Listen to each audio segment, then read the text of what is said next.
네, 이슈엔 소문 가겠습니다. DB금융투자 얼지로 금융센터 이영로 차장과 함께 월요일을 엽니다. 어서 오십시오. 예, 안녕하십니까. 네. 답답하죠. 답답하죠. 일단은 네, 예. 오늘 한 방 맞고는 시작할 것 같습니다. 뭐 맞는다는 표현이 그렇습니다만 어쩔 수 없어요. 이건 뭐 피해갈 수 있는 것은 그쵸. 아닌 것 같고 우리가 스스로 방어할 수 있는 기제가 아니기 때문에 자 일단은 뭐 기존에 우리 금리 인상에 대한 것들은 계속적으로 시장에서 나왔고 이야기가 나왔고 그런 상황에서 있었는데 뭐 이제 CPI에 대한 지수 때문에 갑자기 이렇게 확 올라간다. 자이언트 스텝 이거는 솔직히 시장에 주는 충격이 크기 때문에 네. 일단은 조심스럽지만 일단 이번 달은 자이언트 스텝은 아니더라도 좀 빅 스텝 수준의 뭐 50bp 뭐 이 정도를 좀 예상을 그렇게 좀 하고 공언을 있는데 했었기 때문에 네. 그렇게는 갈 거라고 보는 거죠. 다음번엔 할 수도 있겠지만 그러니까 50bp, 지금까지는 50bp, 그러니까 6월 이번 주에 6월 예. FOMC, 예. 그다음에 7월 FOMC, 8월에는 잭슨홀 미팅이 네. 있기 때문에 건너뛰고 9월 달 이렇게 네. 가는데 7월까지는 50bp 이상. 네, 그렇죠. 근데 이제 75bp 거의 저도 몇 년간 본 적이 흔치가 않아서 이렇게 급격하게 오르는 것도 저도 이제 뭐 주식시장에 있으면서 처음 보는 것 같아요. 그러니까 이게 친절한 연준 씨라고 저희가 네. 이제 우스갯소리를 하지만 연방준비제도 같은 경우는 이제 가이던스를 포워드 가이던스를 해서 네. 미래를 이제 대충 이렇게 예고를 해주잖아요. 네, 그렇죠. 그럼 거기에 맞춰서 가격들이 움직이고 뭐 주식이 좀 조정을 받을 수도 있고 뭐 채권 시장도 이런데 이게 안 나와요. 네. 저기가 뭐 제가 한번 쓴 용어긴 합니다만 터미널 펄시 레이트라고 하는 정책 금리가 머물러야 되는 종착역이 안 나오면은 계속 이게 반복이 된단 말이에요. 네, 그렇죠. 아, 그게 이제 사람을 참 힘들게 하는 거죠. 예, 투자자들을 힘들게 하는 힘들게 하는데 언젠간 멈춥니다.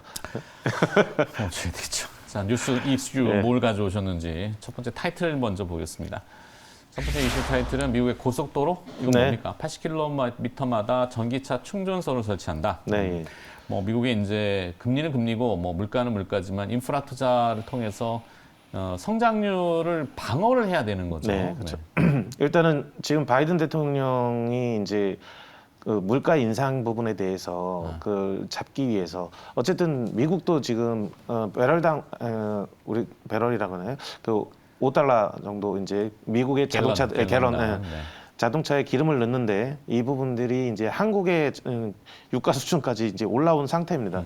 그거를 위해 이제 하기 위해서 정유사들을 직접적으로 좀 얘기를 했죠. 빨리 이제 더 팔아. 그다음에 네. 뭐 중동에도 이제 가려고 하고 있는데 다음 이런 주에 부분들 다음 주에입니다. 다음 달이라고 그랬더니 다음 달에 이제 사우디아라비아를 바이든 대통령이 간다고 뉴스가 나왔죠. 네. 별다른 호재가 될지는 잘 모르겠는데 유가는 조금 그래서 백실팔불대로 약간이지만 미온적이지만 좀 밀어냈어요. 이게 전 세계 우리가 일상생활에서 지금 나오는 움직이는 게 WTI 110불은 이제 그 뉴욕 그 장 마감이고 지금 전산장 열렸을 때 118달러입니다. 네. 그러니까 우리가 생활할 때 보게 되면은 모든 생활에 되면 기름에 대한 의존도가 되게 높았거든요.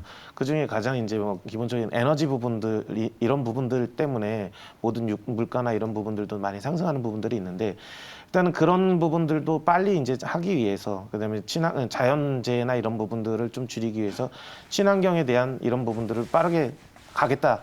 그래서 이제 미국의 고속도로에 전기 50마일, 그러니까 약 80km마다 전기차 충전소를 하나씩 설치하겠다. 그러면서 빠르게 전기차를 보급하겠다.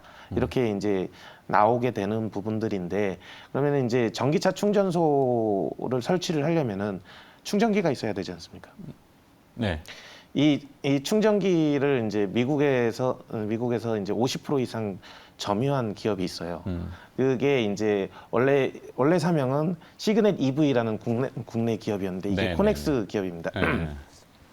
이 기업이 그 SK가 인수를 했어요. 그래서 SK 시그넷이라는 종목으로 변경이 돼가지고 이렇게 하고 있는데 지금 현재 미국 시장에서 50% 정도의 점유율을 갖고 있고요. 전기차 충전기는 한번 깔아놓으면 계속적으로 가는 거거든요.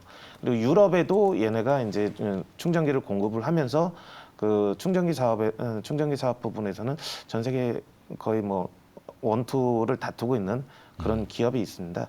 이 기업들을 한번 좀 봐주면 될 것 같고요. 네. 제가 좀 스텝이 좀 꼬였는데 어쨌든 이제 그 80km마다 이게 충전소를 설치한다에 대한 것들은 전기차로 이렇게 전환하는 이런 부분들이 상당히 좀 빠르게 갈 것 같다. 그래서 네. 그거에 관련된 기업으로 SK 시그넷을 좀 관심 있게 봐주셨으면 좋을 것 같고요. 근데 이게 제가 앞주에서도 계속 말씀드렸던 이제 코넥스에 연계됐어요. 그렇죠. 어떻게 하다 보니까 또 이제 연계가 됐는데 얼마 전에 이제 지난주인가요? 지난주에 코넥스 전체에서 최우수상을 수상한 이런 기업이기도 하고요. 네. 상당히 미래 전망이 밝고 SK가 인수한 자금이 한 2,900억 좀 넘게 되는데 시가총액이 지금 3천억 정도 좀 돼 있습니다. 그래서 우선 상당히 좀 안정적으로 갈 수 있는 그런 기업. 네. 네. 그 SK 셀 시그널. 업체. 예. SK 셀 업체 뭐죠? 갑자기 저 용어가 SK 뭐, 네. 뭐 아니. 어떤 거, 전기를 말씀하시는 거니까요. 충전기를 말씀하시는 아니. SK 그 셀 배터리 셀 업체. 네. 이노베이션. 네, 이노베이션이 미국에 진출을 하잖아요. 예. 그래서 이제 쭉 딸려 들어가는 거 아니에요? 같이 하는데 이거는 이제 이 기업은 먼저 이제 진출해서 미국 시장의 충전기 사업을 선점하고 있는 그런 기업이기 때문에 네. 얘가 먼저 가고 이제 따라온다고 봐야 되겠죠. 네. 네. 그래요. 그러니까 저런 인프라 투자 일종의 인프라 투자죠. 네. 전기차 충전소가 고속도로의 80km마다 네. 설치가 되고 또 일부 도로에서는 도로 밑에다가 깔아서 네. 무선 충전을 네. 하는 그 이슈도 좀 있긴 있는데 이게 중국에서 최초로 시행을 했어요. 그 BYD BYD요. 네. 이제 갑자기 마치 생각이 안 나네. 근데 중국에서 이거를 근데 재밌는 거는 중국에서 이제 자기네들이 선진적으로 먼저 깐다고 해가지고 깔았는데 예, 패널을 뜯어가는 이런 사건이 발생을 하고 그래가지고 지금 멈춰 있는 상태인데 일단은 그 도로에 까는 무선 충전 시스템이나 이런 것들은 아직도 좀 가야 될 길이 좀 많이 있고요. 그렇죠. 공간이 떠 있기 때문에 바퀴만큼. 네. 바퀴만큼 떠 있는 부분들 같은 경우는 이제 차에서 멈추게 되면은 뭐 이렇게 올라와서 한다든지 아니면 전압을 강하게 해서 네. 그 이제 자기장을 일으키는 공간을 좀 넓혀서 한다는 부분들이 있는데 뭐 보도는 몇 번 나왔는데 하여튼 그렇죠. 송출하는 전압을 높이면은 좀 더 네. 충족이 되겠죠. 그러면 인체에 또 영향이 있기 때문에. 그래서 차폐 기술에 대한 이런 네, 부분들 차폐 되는 있고 것들이 지금 그 시청하시는 분들 중에 리얼타임으로 네. 코넥스는 어디서 거래하느냐 이렇게 물어보시는데 일반 우리 시장에서 다 검색이 되시고요. 거래가 되시고 지금 처음 하시려면은 각 증권사마다 코넥스의 위험고지 부분에 대해서 그거를 한번 읽어주시고 동의를 하시고 네. 하면은 일반적인 거래가 가능하십니다. 네. 모든. 정 모르시겠으면은 증권사 전화해 보시면 되죠. 네, 담당 이제 해당 거래하시는 지점에 전화하시면은 내가 이런 빠르게 이제 HTS나 모바일로 쓰는 MTS를 쓰고 있는데 비대면으로도 아마 이게 온라인이나 MTS로 하기는 게 가장 편하고요. 솔직히 말해서 제가 해봤습니다. 근데 내가 하면은 글을 보고서 클릭 한번 하고 넘기면 되는데 이제 우리 증권회사에서 하려니까 이제 유선상으로도 가능한데 비대면으로 가능하긴 한데 위험고지 부분을 다 읽어드리려니까 시간이 좀 상당히 걸리긴 하더라고요. 그러니까 MTS에서 할 수 있는 거죠. 네, 다 가능하십니다. 네, 가능하시답니다. 그러니까 뭐 정 모르시겠으면은 증권사에 전화해 보시면은 증권사에서 친절하게 가르쳐 드리고 그거에 따라서 가고 위험 고지를 받고 네. 그다음에 이제 저기가 좀 바뀌었죠. 기본 예탁금 3천만 원 그게 없어졌습니다. 그래서 없어졌고 제가 그거를 이제 지난번에 한 몇 주간에 걸쳐서 말씀드렸던 거고 상한가 폭은 15%입니다. 15%. 네. 단 이제 거래량이 아직은 많지 않기 때문에 예, 그렇죠. 그런 부분은 좀 환금성이 떨어진다. 네. 참고하시고 장기 투자의 대상 고려지. 그렇죠. 이런 부분들이 이제 코넥스에 대한 거는 아직 뭐 재무제표나 이런 것들이 완벽하게 검증된 게 아니라 기술에 대한 거 발전이 가능한 이런 기업들을 선정해서 상장시켜 놓고 네. 발전되는 것들을 보면서 그게 어느 정도 안정화되면은 코스닥이든 코스피로 이전 상장을 많이 하기 때문에 네. 그런 부분들에 대한 이슈나 이런 것들을 좀 봐야 되는 부분들도 있고요. 네, 알겠습니다. 첫 번째 이슈는 하여튼 미국의 인프라 투자의 대대적인 건 아니더라도 일부에 네. 해당되는 그리고 아니. 죄송합니다. 아니. 이게 지금 금리나 이런 부분들을 계속 이렇게 올라가는 부분들이 있지 않습니까? 네. 그래서 이런 부분들은 정규 시장이나 이런 거에 참여한 특히 외국인들이 참여한 부분들이 많이 있는데 이 코넥스 시장은 그런 게 없어요. 뭔 말이죠? 코넥스 시장에는 이제 외국인의 참여율이 거의 없다라는 부분들이 이제 아. 매도 물량이나 이런 부분들에 대해서는 좀 신경을 들 써도 되는 부분들이 있는 거죠. 금리에 연동된 네. 뭐 이런 그 주식 매매들이 네. 거래소 유가증권 시장이나 코스닥에는 있는데 네, 그렇죠. 그래서 막 샀다 팔았다를 많이 해서 네. 출렁거리는데 커넥스 시장에는 그런 부분이 적다. 아무래도 참여자가 적고 네. 개인 투자자라든지 기관 그러니까 프로그램 매매나 이런 게 좀 예. 거기는 제한적이죠. 네. 하여튼 그래서 뭐 이 전기 충전소 관련해서 SK 시그넷, 네. SK 이노베이션하고 같이 연동해서 이렇게 볼 수 있겠고 두 번째 이슈로 바로 넘어가 볼게요. 네. 그러니까 두 번째 이슈는 자, 다루시는군요. 저 내일쯤 하려고 그랬더니 내일 뭐 해야 되나 예. 또.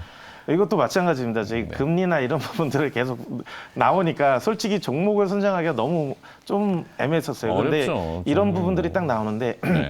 지금 금리는 인상시키고 다 하지만 전 세계적으로 투자를 줄이지 않는 부분들이 방산 쪽이에요. 네. 지금 우크라이나 사태를 놓고 봤을 때 자국의 그 국방력이 없는 국가는 힘들 수가 있다.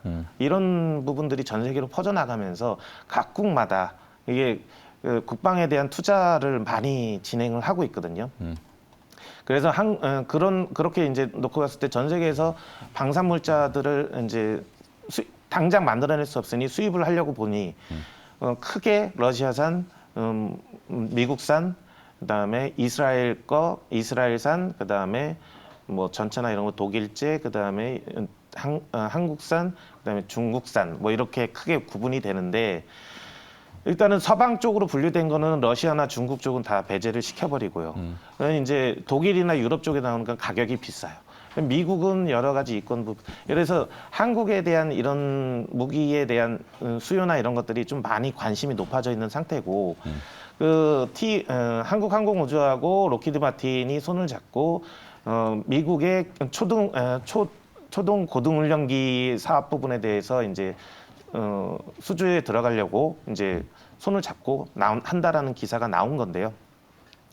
T-50계열 항공기 같은 경우 예전에 이제 1차적으로 한번 이게 경합을 했었습니다. 미국에서 초등훈련기에 대한 이 수주 사업 부분을 지난번에 실시했을 때 한국항공우주의 T-50계열이 이제 수주가 좀 유력할 줄 알았지만 보잉사의 T-7이 아주 저가, 그러니까 T-50의 절반 가격으로 입찰을 하면서 그쪽에서 다 인수를 수주를 땄는데 이게 이제 그때는 만들어지지 않은 도면도 잘 안 나와 있는 그런 항공기였어요. 네. 그래서 이제 기술 개발을 하다 보니까 이제 그거를 제품을 만들다 보니까 이제 이제 3D 프린팅이라든지 컴퓨터 시뮬레이션으로만 하고서 실질적으로 했는데 그 만들어서 제작해서 띄워보니 상당히 좀 문제가 많이 지금 발생이 되고 있어가지고 다시 이제 사업을 시작을 하는 겁니다. 그래서 2024년에 선정하도록 이제 시작하려고 하는 부분들에서 한국항공우주하고 로키드 마틴하고 손을 잡고 그 부분에 대해서 이제 준비를 하고 있는 겁니다. 근데 이제 미국 측에서 제시하고 있는 게 뭐냐면은 즉각적인 전투에 투입할 수 있는 수준의 항공기를 원하고 있어요. 네. 그렇게 돼서 한국의 T-50계열, 그러니까 FA-50에 대한 이 입찰 가능성이 상당히 좀 높아져 있는 상황이고요. 지금 미국의 보잉사에서 나오고 있는 T-7 같은 경우가 음속을 조금 넘는 걸로 알고 있어요. 근데 네. 한국의 그 T-50계열, FA-50 같은 경우는 최대 속도가 마 1.6 정도까지 나오는 걸로 알고 있거든요. 그러면서 이제 전투에 참여할 수 있는 이런 경공격기 형태로도 나오고 있기 때문에 이 부분이 이제 수주가 되게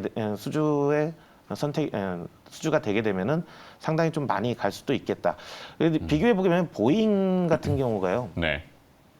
보잉 같은 경우가 시가총액이 지금 얼마야? 96조.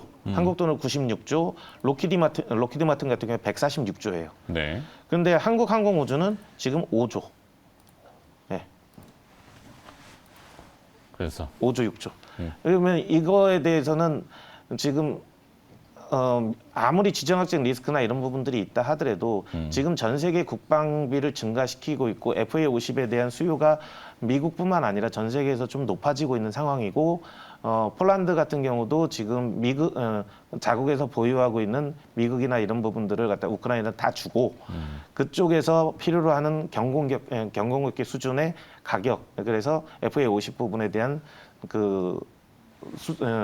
사가려고 준비를 하고 있는 걸로 지금 제가 알고 있는데 네. 이런 부분들을 고려를 했을 때 한국항공우주는 솔직히 좀 많이 싸다 보여지고 있고요. 다만 지금 시장이 너무 금리나 이런 부분들에 대한 이슈가 많기 때문에 적극적인 공격적인 매수보다는 상당히 이제 순차적인 시간을 두고 분할 매수 형태로 좀 보시는 게 어떨까 이렇게 좀 보여지고 있습니다. 장기 목표가 10만 원 딱 이렇게 제시하셨는데 네. 장기라는 건 기간은 대충 그래도 일단은 여러 가지 이런 이슈, 수주나 이런 부분들로 나오고 있고 이게 뚝딱뚝딱 만들어낼 수 있는 뭐 하루에 만들어낼 수 있는 이런 무기가 아니기 때문에 한 2년 정도의 목표를 바라보고 좀 접근하시는 게 어떨까 좀 보여지고 있습니다. 그러게요. 참 시점만 조금 네. 외부적으로 이제 환경 자체가 매크로나 이게 시장 전체 얘기죠. 네, 좀 받쳐주면은 참 뿜을 수 있는 네, 그렇죠. 그 좋은 재료인데 오늘 일단 어떻게 녹이는지 한번 봐야 될 것 같고 내일 한번 더 다루도록 하도록 하겠습니다. 네, 알겠습니다. 자, 이슈 두 가지를 빠르게 다뤄봤고요. DB금융투자얼지로금융센터 이영노 차장이 수고를 해주셨네요. 고맙습니다. 네, 감사합니다.